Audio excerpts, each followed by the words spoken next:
समाजातील दुर्लक्षित, उपेक्षित घटकांना हक्काचं आणि मानाचं स्थान मिळवून देण्यासाठी जिल्हा विधी सेवा प्राधिकरणाचे प्रयत्न कौतुकास्पद असून त्यांनी हे कार्य अखंडपणे सुरू ठेवावं असं आवाहन जिल्हाधिकारी अविनाश सुभेदार यांनी केलं। कोल्हापूर जिल्हा विधी सेवा प्राधिकरण आणि जाणीव आणि मैत्रीण संघटन यांच्या संयुक्त विद्यमाने आयोजित कार्यक्रमात ते आज बोलत होते।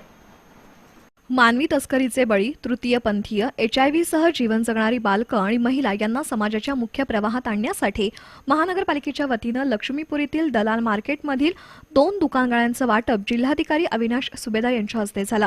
वारांगना, तृतीयपंथीय, HIV ग्रस्त बालकं आणि महिला यांना नेहमीच तिरस्काराची आणि उपेक्षेची वागणूक मिळते, पण त्यांनाही माणूस म्हणून जगण्याचा अधिकार आहे। यासाठी विधी आणि सेवा प्राधिकरणाचे जाणीवपूर्वक प्रयत्न सुरू आहेत।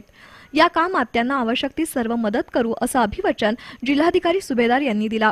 तृतीयपंथीय, वारांगना यांच्यासाठी काम करणाऱ्या स्वयंसेवी संस्थांना स्वतःचं कार्यालय असावं यासाठी महानगरपालिकेचे 2 गाळे उपलब्ध करून दिल्याबद्दल जिल्हाधिकारी सुभेदार यांनी महानगरपालिकेचंही अभिनंदन केलं।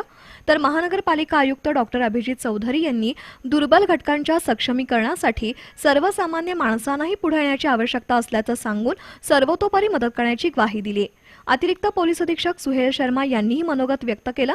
केवळ उंच इमारती, मोठे रस्ते म्हणजेच विकास नसून दुर्बल घटकांना मुख्य प्रवाहात आणण्यासाठी सामाजिक स्तरावर कोणते प्रयत्न होतात त्यावरून या शहराची ओळख बनते असं नमूद केलं। ॲडव्होकेट CB कोरे यांनी या संस्थेला संगणक प्रदान करून रोख रक्कमही सुपूर्द केली।